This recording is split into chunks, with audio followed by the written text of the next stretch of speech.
आपली सह्याद्रीची तारा चक्क पोहून गेलीये चांदोलीचं धरण.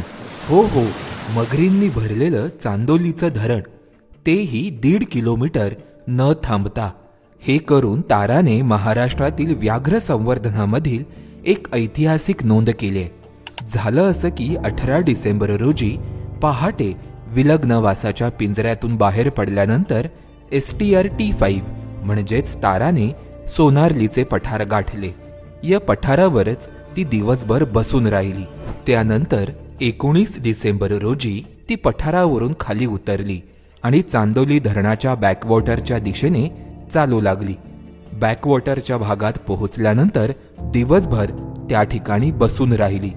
यावेळी ती धरणाच्या पलीकडे दिसणारा भाग निरखून पाहत होती. धरणाच्या पलीकडे जमीन असल्याचा अंदाज तिला आला असावा. या काळात VHF मॉनिटरिंग टीम